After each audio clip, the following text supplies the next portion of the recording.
Odsire, Pyres of Cappadocia, is a tabletop RPG setting and campaign by Vernal Voyage out of Turkey.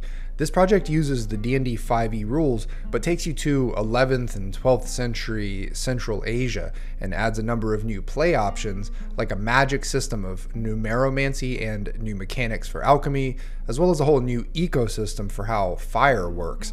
Fire in this setting is a very dangerous thing to mess with because flame itself has been cursed, and in most cases will open a rift into another dimension of demons and monsters. In this video, I want to walk you through the free quick start for this campaign and then share with you my thoughts so far. But first, let's refresh our memory on what Cappadocia is in real life and to what lengths the team at Vernal Voyage went to understand this region of the world. Cappadocia is described as the very heart of existence, a high altitude land defined by its volcanic soul and strategic importance. It's characterized by its fairy chimneys, these towering stone pillars, and hundreds of subterranean settlements that have served as sanctuaries for thousands of years.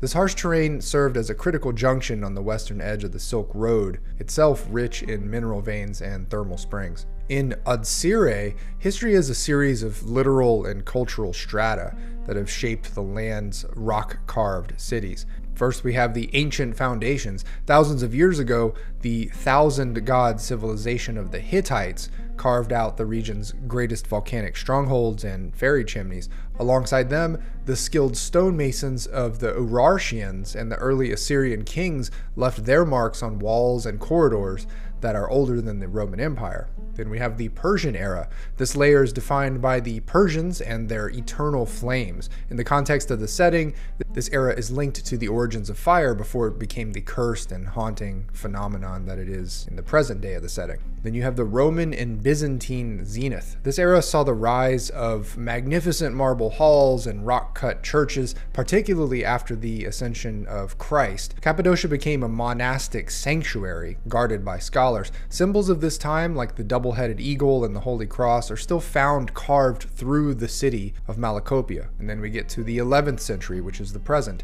The setting takes place at the twilight of the 11th century and the dawn of the 12th. The Eastern Roman Empire is trembling as the Seljuks claim nearly half of Anatolia. The central theme of the setting is reflected in its name. Odsire means without fire in Old Turkic. Don't actually quote me on that, that's just what it says in the quick start. But yeah, fire is no longer a tool of progress, but rather a cursed phenomenon that tears the veil of reality, summoning things like ashen banes and other nightmares. One thing I really wanted to highlight before walking through the quick start here is the fact that the writers and the artists that are putting this setting and campaign together all actually went out and explored actual Cappadocia to study the deep history in person and to see all the strange vistas out there. The creators sort of just mentioned this in passing, but I was really curious about that trip that they made, and I asked them to send me some photos. I'm always going to doff my hat to anyone who is going to go the extra mile like this, to go to the source of an inspiration in order to enhance their RPG product. And just by looking at the photos of this region, you can immediately see why it could be the source of inspiration for an 11th century historical fantasy setting. It's quite surreal and impressive. Alright, so let's see what's going on in the quick start. So one of the main conceits in this setting, superimposed over real history, is the existence of a hidden subterranean civilization called Agarthans. It's said that they are sort of watching over humanity and will rise again to the surface at some point, but as it stands currently, the surface is in the middle of a clash between the Eastern Roman Empire and the Seljuk Sultanate of Rum. There are only 3 settlements hinted at in the quick start: Malacopia, an ancient city that is blessed with a huge freshwater spring; Ortahisar, a city originally carved out by the Hittites and used as a stronghold for the Sultanate; and of course Agartha, the mythic city-state that is entirely underground and home to an ancient, forgotten, secret civilization of people who seek to re-emerge onto the surface one day. It's hard to say much about these Agarthans. I can't tell if they're meant to be good or evil, if you can play as one or what, but they do add a potentially fun angle to the setting in general. One of the 2 books of this project will contain 12 subclass options. I presume 1 for each of the core 5e classes, but we only get to see a couple in this quick start. The first is the Varangian Guard for the fighter class. As with all D&D 5e based stuff, the class abilities are really what define the play experience. In the case of this fighter subclass, at level 3 you have increased damage resistance against bludgeoning, piercing, or slashing. As you continue to take damage, you pick up wound points, which are a little point economy that the fighter can spend on things like temporary hit points, the regaining of hit points, forcing or kiting an enemy to attack you, and rerolls on your second wind roll. Another level 3 ability gives you a possible extra d10 damage and the staggered condition on an enemy if they fail a con save. At level 7, you become resistant to almost all types of damage and can spend your wound points to heap extra damage when you score a critical hit or to fudge a failed d20 test. At level 10, you can spend wound points to weaken enemy attacks after landing a hit on them. At level 15, your damage resistances reach potentially ridiculous levels, and at level 18, you can voluntarily take necrotic damage in order to gain wound points as well as temporary hit points, but only once per long rest. The other sampled subclass in this quick start is the Numeromancer for wizards. They are practitioners of Abjad magic. At level 3, you can pick up 2 extra low-level spells, but also pick up a free upcastable spell every time you gain access to a new level of wizard spell slots. The Miracle of Abjad at level 3 allows you a chance to upcast spells even if you don't have a spell slot at that level. At level 6, you gain more uses of that upcast ability, and you also have a chance to boost a d20 roll or damage dealt from yourself or a close ally. At level 10, you can add a little boost to saving throws against spells or magical effects, and at level 14, you're guaranteed a minimum value when checking against your intelligence. This one is particularly powerful because if you have an intelligence score of say 16 or 17, that means you will always be able to fall back on that 16 or 17 as the rolled result for the check or save, which is huge. There are only 2 monsters statted in the quick start. The Narakam is described as a calculation error.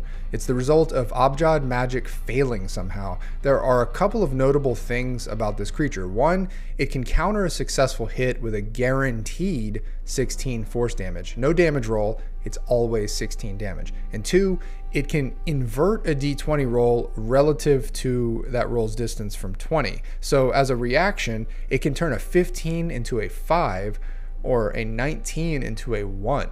The other creature mentioned is the Badua. These are fire elementals that are immune to almost everything, and if they're near a flame source, immune to even more of almost everything.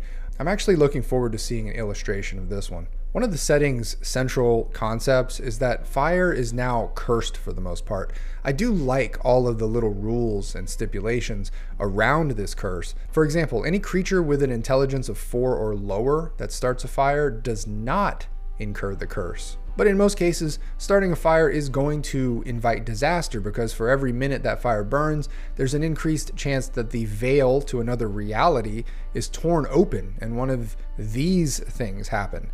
Layer of fire here, by the way, is referring to the area of light created by the flame in question. Clearly, you do not want to start fires in this setting. And there are a lot more little rules for fire, like normally when you attack with a fire spell, it's not going to incur the pyrocurse roll, but if you cause more damage than your spellcasting modifier, then you do make a check for the pyrocurse with a 15% chance of failure. Any instantaneous fires created by spells that do not create an ongoing fire are safe. But if that fire is ongoing, like lighting a table on fire with a firebolt spell, then that fire is subject to the pyrocurse check. There are some other stipulations as well, which I like because it means that they've really thought this through. And that brings us to the big question here. How do people stay warm and cook and forge metal and carry on with civilization without fire? That is done with a mineral called Afran, which emanates light and heat for years at a time. Naturally, this would make the mineral the most valuable resource in the world, so I'm wondering if in the full game there is some accommodation for that implication. Or maybe Afran is so abundant that it's simply not a big deal. A couple of other things I wanted to make sure to point out is the alchemy system. It looks like they're trying to flesh out an optional subsystem where you can put together some really powerful elixirs.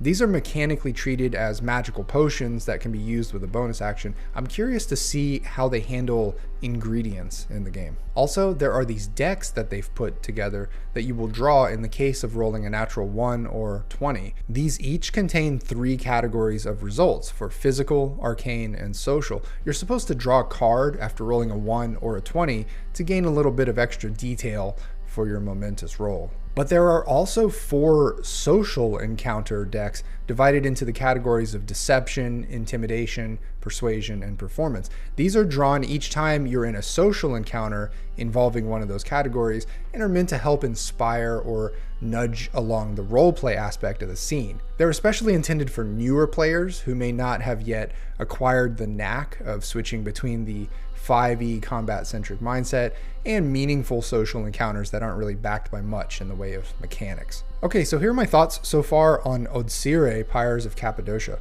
Wishlist, top-down setting explanation. I've got to admit, my knowledge of 11th century Anatolian history is a bit rusty. I got a little lost even reading through the quick start, and I had to rely on some independent research to even come close to getting my bearings here. It would be nice to have a sort of beginner's guide to the historical and cultural context of the region that this setting takes place in. Lots of visual references. Likewise, I'd love to see a lot of illustrations of actual clothes, armor, weapons, and structures used in this time period in this part of the world. Pronunciation guide. 1 page of pronunciation guidance would go a long way for everyone, I think. Regional maps. Along with a historical primer, I'd love to see a series of maps that clearly illustrate territorial lines. I really want to get a sense of who the major geopolitical players are in the setting and what areas they control. Pros. Numeromancy feels different. The Numeromancer subclass doesn't just feel like a reskinned evocation wizard. It manages to make the mystic abjad of numbers feel mechanically unique. Alchemy potions are potent. High ingredient elixirs like the Elixir of Life offer game-changing high-stakes effects. I appreciate that the system leans into the sacrifice required for power, making the brewing process a meaningful risk versus reward decision. Card decks are well conceived. Using dedicated decks for social encounters and for critical roles is a clever way to bridge the gap between combat math and narrative flair. The social cards also provide a great game aid for new role players, and they add a layer of unpredictability for veteran players. Art is outstanding. The illustrations so far are world-class. There's a dark, mythic fantasy aesthetic that captures the vibe really well, in my opinion. Well researched.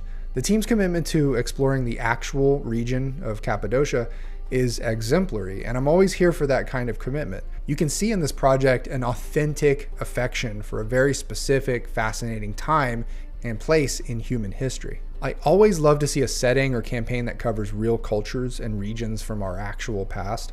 The thing is, these days, if you're going to use the D&D 5e rules, you have to go farther than just having an interesting setting.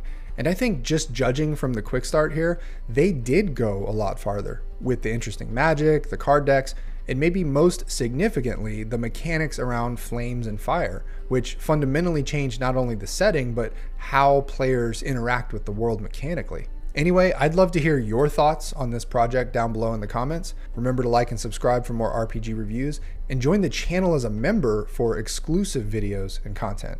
Links for everything are below. I'll see you in the next one.